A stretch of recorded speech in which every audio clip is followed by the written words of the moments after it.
El aire olía a café rancio y a la fría desesperación de un amanecer demasiado temprano. Mi teléfono vibraba sin cesar, una sinfonía de notificaciones que solo amplificaban el vacío en mi estómago. Había pasado la noche sin dormir, la imagen de su cara, de asterisco su asterisco cara, grabada en mi mente como una marca de fuego. Un anillo. Un enorme anillo. Brillaba en mi memoria, un símbolo grotesco de mi propia ruina. ¿De dónde nos mira? Escribe sobre esto en los comentarios. Por favor, me gusta y suscríbete al canal. Me llamo Anna, tengo 22 años y soy estudiante de medicina en Houston. La vida, al menos hasta hace 3 días, parecía tener un rumbo trazado con precisión. Ahora, ese rumbo está destrozado, un mapa rasgado en 1000 pedazos. Mi mundo se derrumbó con la glacial eficiencia de un escalpelo. Había estado trabajando incansablemente durante años, sacrificando fiestas, vacaciones, incluso relaciones para asegurar mi futuro. Cada centavo ahorrado, cada beca obtenida, cada turno extra en el hospital eran ladrillos en la construcción de mi sueño, convertirme en cirujana. Ese sueño estaba en un fondo universitario que, según mis cálculos, ascendía a $22,000. $22,000 que ahora faltaban. Peter, mi hermano mayor, 26 años, un trabajador de la construcción con la ambición de un caracol y la irresponsabilidad de un elefante, se había apropiado de mi dinero. No para solventar deudas, no para alguna emergencia. No, se lo había gastado en un anillo de compromiso. Un anillo de compromiso para su novia, una mujer que conocía desde hacía apenas 6 meses, una mujer a la que nunca había visto ni siquiera esbozar una sonrisa genuina. Recuerdo el momento con una claridad terrible. Fue una tarde cualquiera. Un correo electrónico de mi banco. Un simple aviso, pero ese aviso contenía un agujero negro que me tragaba entera. El saldo de mi cuenta era 0. 0. Tras llamar frenéticamente a varios departamentos, la verdad se deslizó como una serpiente helada. Una transferencia bancaria masiva, realizada por alguien que conocía mi clave secreta. Mis manos temblaban mientras revisaba las fechas. Las transacciones coincidían perfectamente con la reciente compra de un impresionante anillo de compromiso de diamantes que había visto a Peter presumir en una foto en Instagram. El detalle doloroso fue la foto, donde se veía la marca de la joyería, una marca que solo un idiota de su calibre mostraría en la foto sin ninguna pizca de vergüenza. La furia, una furiosa ola de ira y dolor, me invadió. No era solo el dinero, aunque ese era un golpe brutal. Era la traición. La flagrante falta de respeto. El descaro inimaginable de robarle a su propia hermana, a su sangre, su futuro. La devastación era aplastante. Sentí como si una parte de mí misma se hubiese desintegrado. Me enfrenté a Peter, mi voz un débil susurro al principio, que luego se convirtió en un grito desgarrado. Sus ojos, normalmente llenos de una pueril despreocupación, estaban llenos de culpa y miedo. Su defensa, entrecortada y llena de excusas patéticas, solo incrementó mi rabia.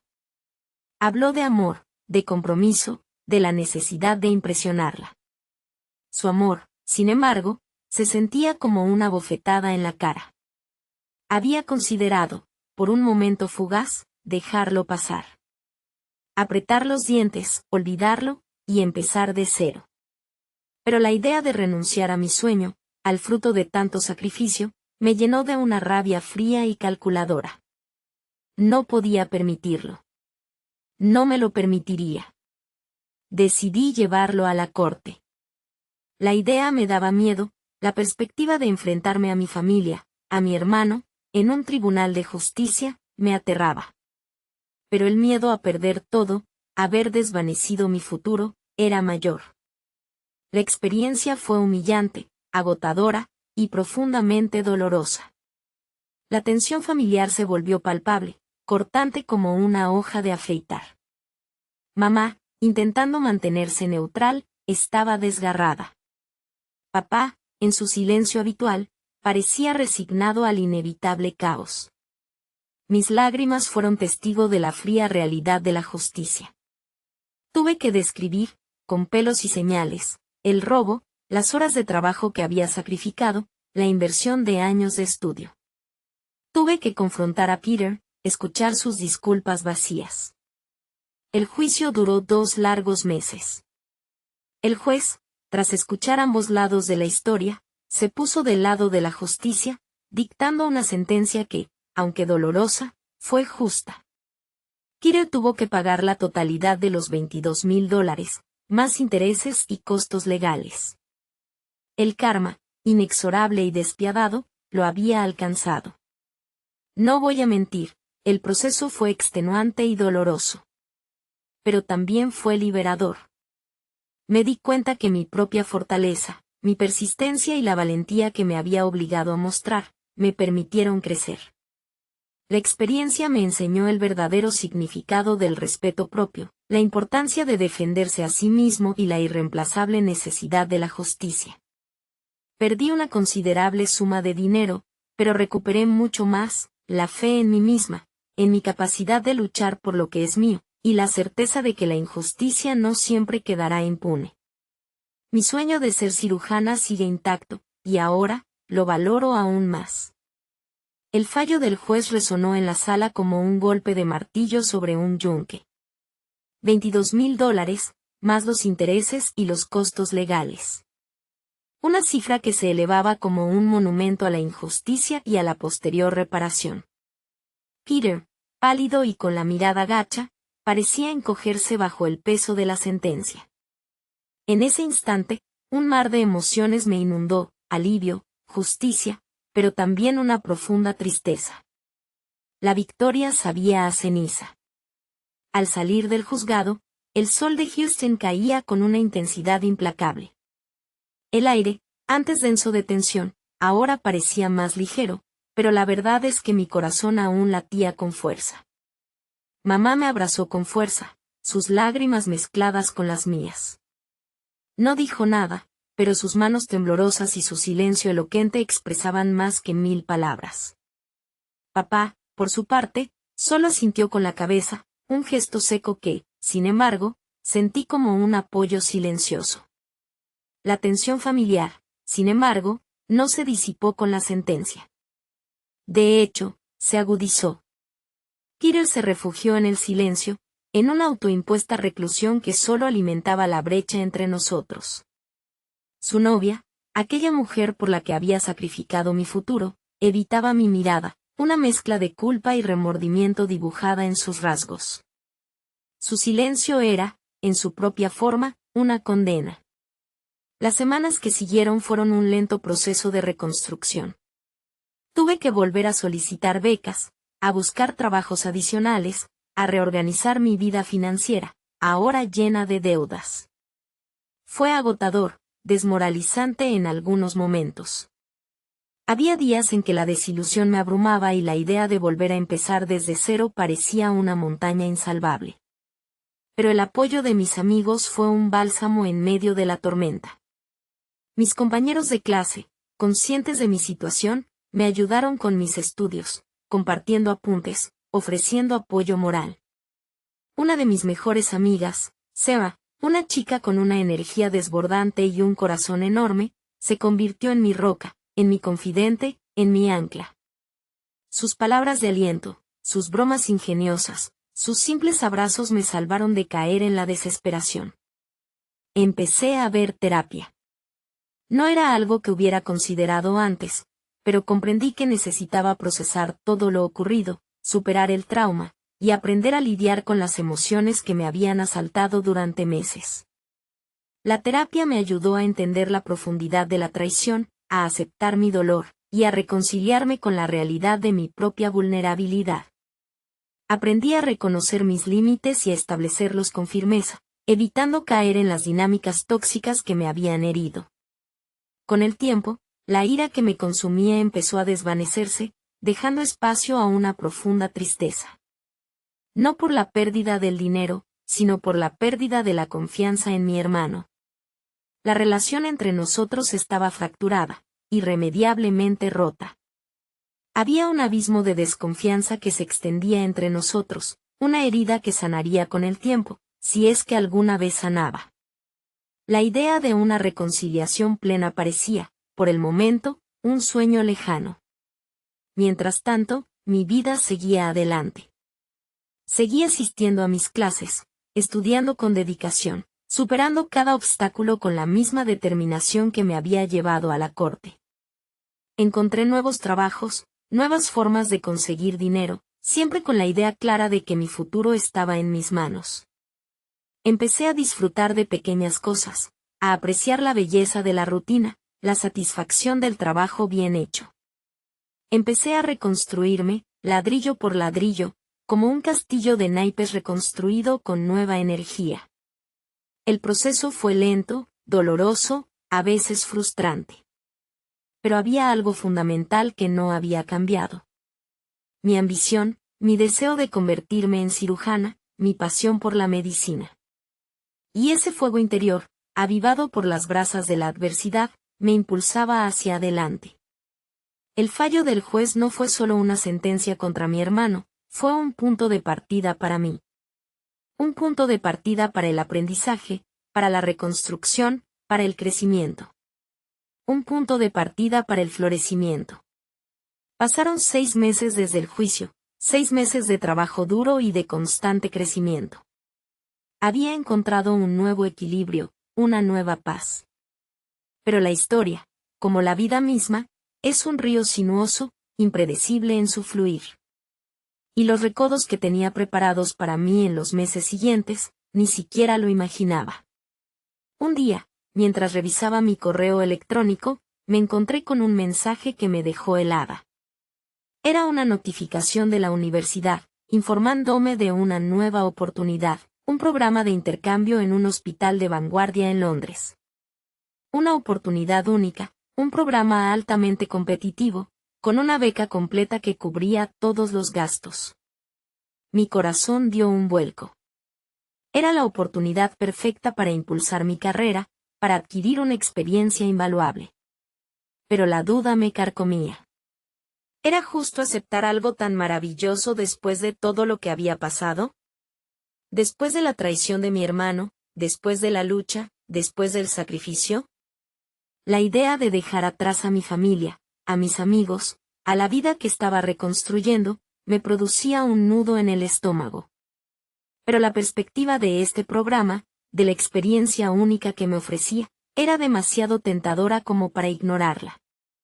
Pasé días y noches debatiendo conmigo misma, sopesando los pros y los contras, analizando las implicaciones de esta decisión. Hablé con Seba, con mis padres, con mi terapeuta.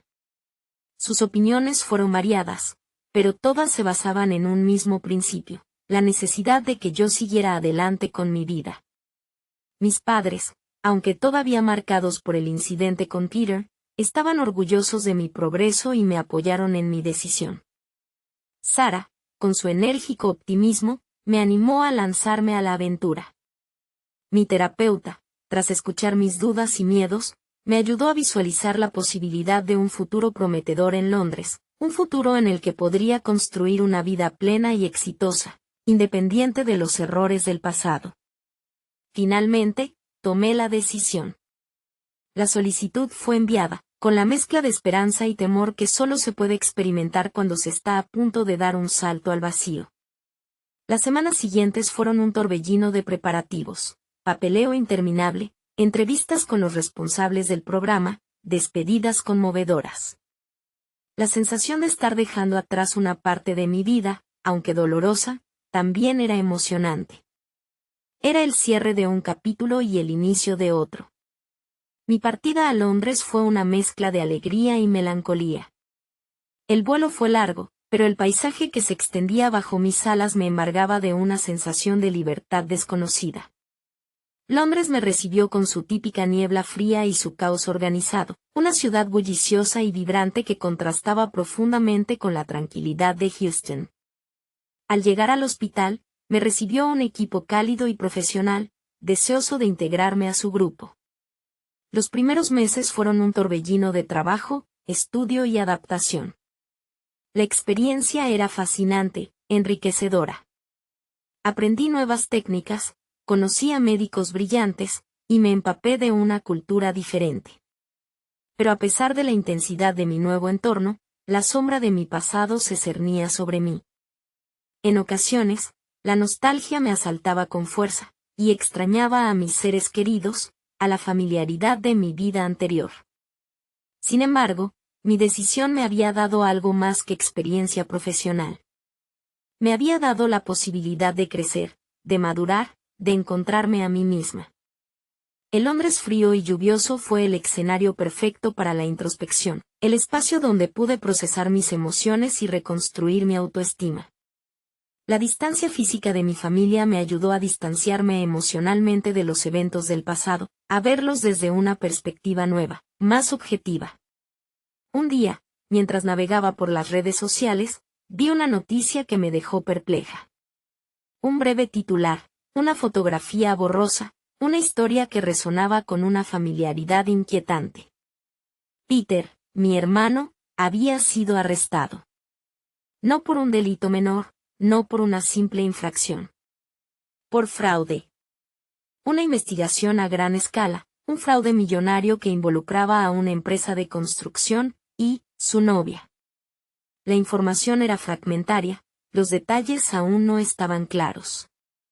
Pero la imagen de Peter, esposado y con la mirada vacía, me dejó una sensación extraña, una mezcla de alivio y de pena.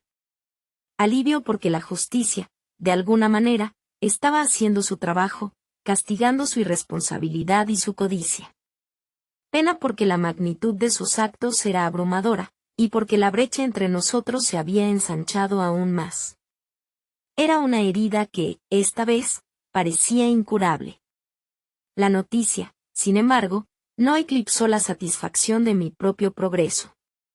Mi estancia en Londres estaba resultando ser mucho más exitosa de lo que jamás había imaginado. Las oportunidades se multiplicaban, mi talento, mi dedicación, mi fortaleza, ahora se veían recompensados. La adversidad me había hecho más fuerte, más resiliente, más decidida. El viaje aún no había terminado, pero el camino, ahora, se abría con un futuro prometedor. El juicio contra Peter había sido un punto de inflexión, pero mi propio crecimiento personal era la verdadera victoria.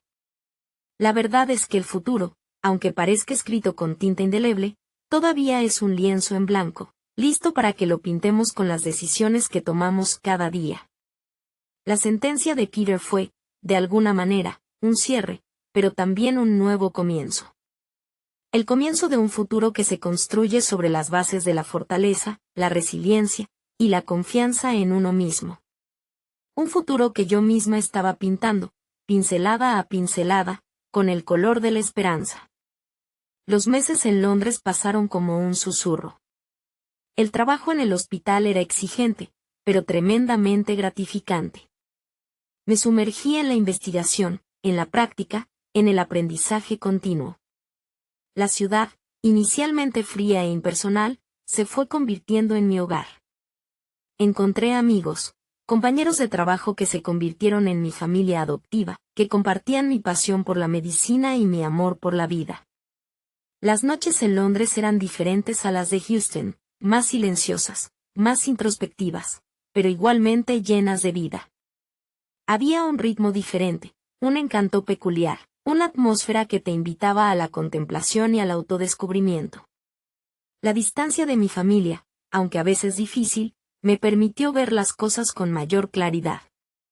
Las llamadas telefónicas con mis padres se convirtieron en momentos preciados, en espacios para conectar con mis raíces, para sentir el calor del hogar a pesar de los kilómetros que nos separaban. Hablábamos menos del incidente con Peter, más de mis progresos en el hospital, de mis nuevas experiencias, de las pequeñas alegrías de la vida cotidiana. El silencio, antes lleno de tensiones ocultas, ahora era un espacio cómodo, un lugar donde la comprensión implícita se superponía a la necesidad de palabras. El caso de Peter avanzaba lentamente, engrosando la montaña de pruebas que lo incriminaban. La noticia de su arresto inicial fue apenas un eco distante, un eco que se fue desvaneciendo en la inmensidad de mi nueva vida. Pero el conocimiento de sus actos, el peso de su traición, seguían conmigo, como un recordatorio constante de la fragilidad de la confianza y la importancia de la justicia.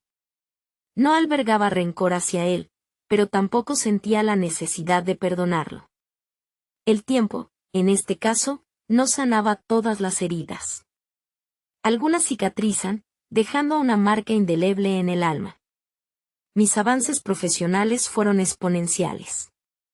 Mi dedicación y mi talento fueron reconocidos por mis superiores, abriendo puertas a nuevas oportunidades. El programa de intercambio se extendía más allá de lo previsto, ofreciendo una posibilidad de especialización en cardiología, mi rama predilecta. La perspectiva de trabajar en un campo tan competitivo y desafiante era un desafío que me entusiasmaba. Había llegado lejos, y sabía que este era solo el principio. El camino elegido no había sido fácil, pero había valido la pena, cada sacrificio, cada momento de duda. Una tarde, mientras revisaba mi correo electrónico, me encontré con un mensaje que no esperaba. Era de mi madre. El tono del mensaje era inusual, solemne. Me citaba para una videollamada esa misma noche, y me pedía que estuviera preparada para algo importante. La incertidumbre me invadió, una mezcla de ansiedad y aprensión. ¿Qué podría ser tan importante como para interrumpir mi rutina establecida, tan relevante como para necesitar una videollamada urgente a través del océano? La videollamada comenzó con un silencio incómodo. Mi madre y mi padre aparecían en la pantalla, sentados en el sofá de casa. Sus rostros, generalmente animados, mostraban una gravedad inusual. El aire entre ellos parecía cargado de tensión, la silenciosa expectativa crecía con cada tic-tac del reloj en mi habitación de Londres. Me preguntaba si Peter había escapado, si su condena había sido anulada, si había ocurrido algún otro desastre en la familia. Pero ninguna de estas hipótesis podía explicar el silencio solemne que reinaba en la sala de estar de mi casa. Mi madre tomó una profunda respiración, sus ojos llenos de lágrimas. Mi padre asintió con la cabeza, la mano apoyada en la de mi madre, un gesto de apoyo que hacía que la tensión fuera todavía más palpable. Su silencio era un abismo, una silenciosa promesa de una noticia impactante. Mi corazón latía con fuerza. La ansiedad crecía, llenando mi cuerpo de adrenalina y un miedo que no conocía. La espera, el silencio antes de la tormenta, era insufrible. Y entonces, mi madre comenzó a hablar, su voz un hilo fino, entrecortado por el llanto, pero firme. Una noticia que cambiaría todo para siempre. Ana, querida, tenemos que contarte algo, algo muy importante.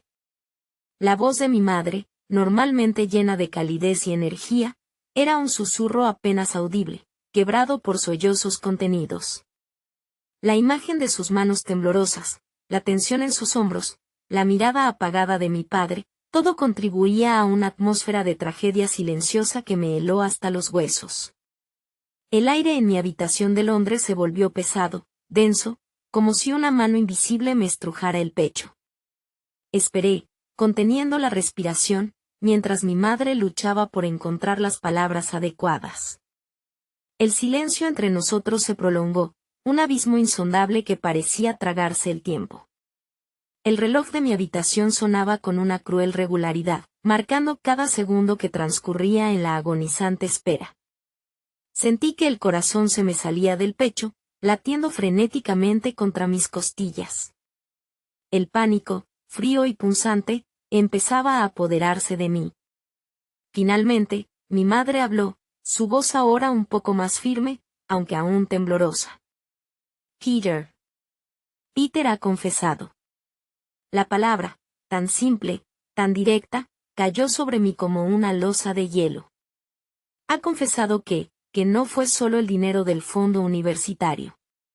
El vacío que se abrió en mi interior fue profundo y desolador. La traición inicial, aunque devastadora, se había convertido en algo aún peor, en algo inconmensurablemente más grave. El pánico inicial dio paso a una silenciosa incredulidad. ¿Cómo era posible? ¿Qué otra cosa podía haber ocultado? ¿Qué otras mentiras se escondían tras la fachada del hermano irresponsable y arrepentido? Mi madre continuó, su voz apenas un susurro entrecortado por el dolor y la angustia. Ha confesado que manipuló las cuentas de la empresa donde trabajaba. Que desvió fondos, millones de dólares, durante años. Las palabras resonaron en mi cabeza, cada sílaba un martillo que destrozaba lo poco que quedaba de mi capacidad de asombro. Millones. No eran unos miles de dólares para un anillo, como había creído. Era un esquema financiero complejo, un robo a gran escala. Mi hermano, el hermano al que había querido y defendido, era un criminal. La información que siguió fue un torbellino de detalles escabrosos, acusaciones de fraude, investigaciones policiales, la posibilidad de una larga condena. Mi madre hablaba con voz entrecortada, luchando por contener las lágrimas, transmitiendo a través de la pantalla la magnitud del desastre. Mi padre permanecía en silencio, su rostro una máscara de dolor y resignación. La imagen de mi familia, destrozada, se proyectaba en mi pantalla, un reflejo desolador de una realidad que nunca había imaginado. La noticia me dejó aturdida, incapaz de procesar la magnitud de la información. Peter, el hermano que había robado mi futuro, no era simplemente irresponsable. Era un criminal, un delincuente de cuello blanco que había construido su vida sobre una mentira, sobre una red compleja de engaños y manipulaciones. La ira, la decepción, la tristeza, se mezclaban en un cóctel de emociones que me abrumaban, amenazando con derrumbarme. Pero en medio del caos, algo inesperado ocurrió, una extraña sensación de liberación. La confesión de Peter, aunque terriblemente dolorosa, me liberó de una carga que había llevado durante meses. La incertidumbre, la sospecha, la culpa por no haber visto la verdad antes, todo se desvaneció. La verdad, por más amarga que fuera, era finalmente revelada. La verdad, a pesar de todo el dolor que causaba, traía consigo una sensación de cierre, de final definitivo. La noticia también trajo consigo una nueva perspectiva. La traición de Peter había sido monstruosa, pero no había podido detenerme. Su falta de escrúpulos no había conseguido apagar mi ambición. El daño que me había causado fue grave, pero yo había superado los obstáculos, había reconstruido mi vida con mis propias manos. Su crimen no había anulado mis logros. No había borrado mi futuro. Al contrario, lo había fortalecido. Esa noche, después de la conversación desgarradora con mis padres, me senté en mi habitación de Londres, mirando la lluvia caer sobre la ciudad. El dolor aún estaba presente, pero había una nueva fuerza en mí, una nueva certeza. El pasado, con sus sombras y traiciones, ya no me definiría. Mi futuro, mi destino, estaban en mis manos. Y por primera vez, lo sabía con una seguridad absoluta. El futuro parecía esperarme, brillante y lleno de posibilidades. Y ese futuro ya no se veía oscurecido por la sombra de mi hermano. Los días posteriores a la llamada fueron un torbellino de emociones contradictorias. La noticia del fraude de Peter se había extendido como la pólvora, creando un tsunami mediático que me arrastró a su torbellino. Los periodistas llamaban sin cesar, intentando obtener declaraciones, buscando detalles sensacionalistas, tratando de sacar provecho de la tragedia familiar. Tuve que desconectar mi teléfono, silenciar las notificaciones, aislarme del ruido ensordecedor del mundo exterior para poder procesar lo que había sucedido. Mi primera reacción fue un profundo sentimiento de incredulidad. Luego, la ira se apoderó de mí, una furia fría y calculada que me recorrió las venas como un veneno. ¿Cómo había sido posible? ¿Cómo había podido mi hermano, la persona que supuestamente debía protegerme, causarme tanto daño? La pregunta resonaba en mi cabeza como un eco interminable, torturándome con su implacable insistencia. Sin embargo, junto a la ira, surgió un nuevo sentimiento, algo que no había anticipado: compasión. No compasión por Peter, no por el criminal que había destrozado mi confianza y había arruinado la vida de mi familia, sino compasión por la víctima que había sido él mismo. Las conversaciones con mi terapeuta me ayudaron a comprender que detrás del engaño, detrás de las acciones calculadas de un delincuente, había una persona herida, una persona que había necesitado llenar un vacío interior con dinero y poder, una persona que había perdido el rumbo. Fue un proceso lento y complejo, lleno de altibajos emocionales.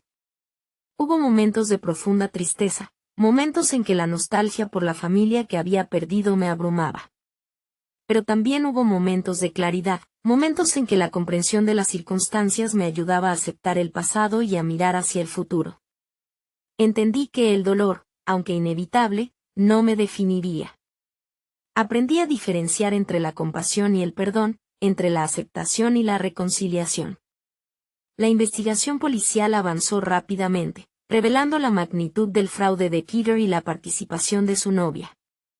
La imagen idílica de su relación se desmoronó ante la realidad de un engaño a gran escala, una colaboración delictiva alimentada por la codicia y la irresponsabilidad. La mujer que había admirado, la mujer por la que Peter había robado mi dinero, resultó ser una cómplice en el crimen, una figura igual de culpable que él. La ironía de la situación era tan cruel como la realidad. Durante todo este tiempo, continué trabajando en Londres. La distancia física me ayudó a mantener una perspectiva objetiva sobre la situación, a separar el caos emocional de mi vida profesional. El trabajo me brindó una sensación de control, una rutina que me mantenía anclada a la realidad, una sensación de propósito que me daba la fortaleza necesaria para afrontar el torbellino de emociones. Mi dedicación y mi talento siguieron brillando, cosechando nuevos logros y nuevas oportunidades. Recibí ofertas de empleo de prestigiosos hospitales de Estados Unidos y Europa. Era un reconocimiento a mi perseverancia, a mi dedicación, a mi talento. Era la culminación de años de trabajo duro, de sacrificios, de sueños postergados. Había superado el trauma, había reconstruido mi vida, había alcanzado un nuevo nivel de éxito profesional. El camino no había sido fácil, lleno de obstáculos y traiciones, pero había llegado a la cima. Sin embargo, una sensación de incompletitud persistía. La herida causada por Peter no había sanado del todo. Aunque había alcanzado la victoria profesional, seguía sin resolver el dolor causado por la traición familiar. La culpa de mis padres era palpable, su silencio una constante herida abierta. La tristeza de saber que la relación con mi hermano estaba rota, que el vínculo inquebrantable de sangre había sido destrozado, era una carga que aún debía llevar. Mientras reflexionaba sobre todo esto, una idea empezó a tomar forma en mi mente. Una idea que se había gestado lentamente, como una semilla plantada en tierra fértil, que ahora estaba lista para brotar.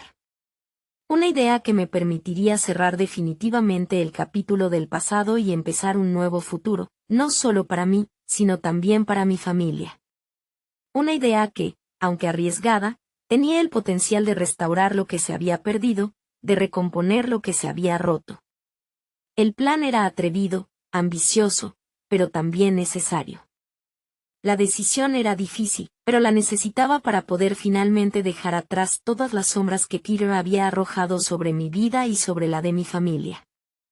Era el último paso, la culminación de un largo y difícil viaje. La idea tomó forma durante semanas, madurando lentamente en mi mente como un fruto que se prepara para la cosecha. Era un plan audaz, arriesgado, pero necesario. Un plan que requería coraje, determinación y una buena dosis de fe en el futuro.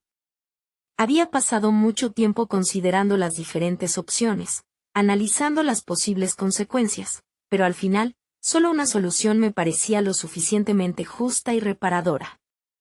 Decidí usar mi éxito profesional recién ganado para ayudar a mi familia a superar el daño financiero causado por Peter.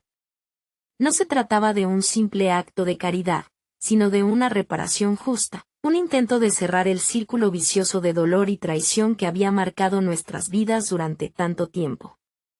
Mi objetivo no era perdonar a Peter, ni olvidar lo que había hecho, sino reconstruir las bases de nuestra familia, sanar las heridas y mirar hacia un futuro común.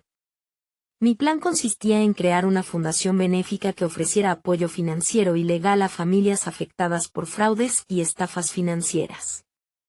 Usaría mis ahorros, parte de mis ingresos, y buscaría apoyo de patrocinadores y donantes para establecer la fundación. El nombre sería Renacimiento, un símbolo del nuevo comienzo que tanto mi familia como yo necesitábamos. La fundación se enfocaría en dos pilares fundamentales: asistencia financiera directa a las víctimas de fraude y asesoramiento legal para garantizar que tuvieran acceso a la justicia. Preparar el lanzamiento de la fundación fue una tarea ardua pero gratificante. Elaboré un plan de negocios, busqué asesoramiento legal y financiero, y contacté con organizaciones similares para aprender de sus experiencias y mejores prácticas. La idea recibió el apoyo entusiasta de mis amigos en Londres y Houston, que se ofrecieron como voluntarios para ayudar en la tarea.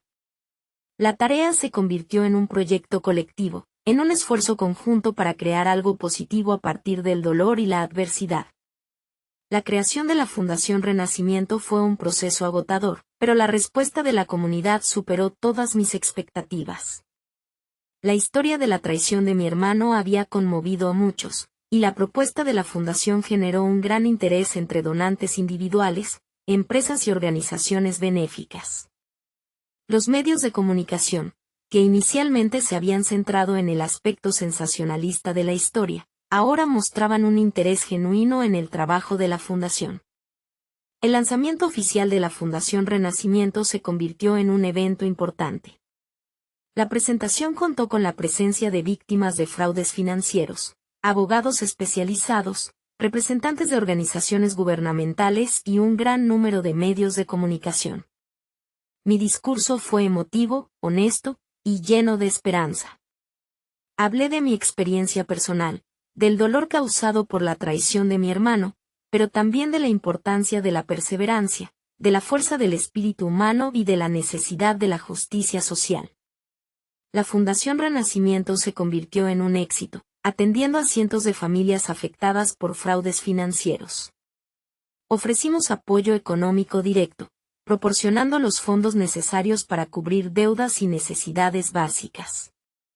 Proporcionamos también asesoramiento legal gratuito para las víctimas, ayudándoles a navegar por el complejo sistema legal y a obtener justicia. El trabajo de la Fundación me brindó un sentido de propósito y de realización personal que trascendía mi propio sufrimiento. La creación de la Fundación no solo ayudó a otras familias, sino que también contribuyó a sanar las heridas de la mía. Mis padres, inicialmente abrumados por la culpa, encontraron en este proyecto una forma de canalizar su dolor y su deseo de reparación. La actividad de la Fundación nos unió, creando un nuevo vínculo basado en el propósito común de ayudar a otros. A pesar del daño causado por Peter, reconstruimos nuestra relación, consolidando los lazos familiares que parecían estar irreparablemente rotos. La historia de mi hermano, aunque marcó un punto de inflexión en mi vida, no me definió. Su traición fue un obstáculo, un dolor que tuve que superar, pero también una oportunidad para crecer, para aprender, para convertirme en una persona más fuerte y más compasiva. El camino hacia la curación no fue fácil, pero el resultado final fue una victoria no solo para mí, sino también para mi familia. La justicia se hizo, no en un tribunal, sino a través de la creación de algo positivo, algo que ayudará a otras familias a reconstruir sus vidas después de una experiencia similar. El acto de creación de la Fundación Renacimiento fue, sin duda, el triunfo final. El juicio de Peter fue un anticlímax, una fría formalidad que contrastaba con la intensidad emocional de los meses previos. Su confesión, su arrepentimiento, sus disculpas, todo parecía vacío, desprovisto de la sinceridad que hubiese esperado. Observarlo sentado en el banquillo de los acusados, con la mirada gacha y el rostro pálido, me generó una mezcla de tristeza y desapego. Ya no lo veía como a mi hermano, sino como a una figura espectral, un fantasma del pasado que ya no me afectaba. La sentencia fue severa, acorde con la magnitud del fraude. Una larga condena que lo alejaría de la sociedad durante años. Mientras el juez pronunciaba la sentencia, miré a mi madre y a mi padre. Sus rostros reflejaban un alivio palpable, mezclado con una profunda tristeza. Era el cierre de un capítulo oscuro, pero también el reconocimiento de una pérdida irreparable. Después del juicio, hubo un silencio incómodo, un vacío que colmó la sala del tribunal, y que, más tarde, invadiría a la familia. No hubo gritos, ni escenas dramáticas. Solo un profundo silencio, cargado de una tristeza impenetrable. El silencio de una familia dividida, pero lentamente recompuesta. En los meses siguientes, el trabajo en la Fundación Renacimiento se convirtió en mi principal prioridad. El éxito de la organización superó todas mis expectativas. Logramos ayudar a miles de familias, ofreciendo no solo asistencia financiera, sino también apoyo emocional y legal. La fundación se convirtió en un faro de esperanza para quienes habían sufrido la traición y el dolor de la estafa financiera.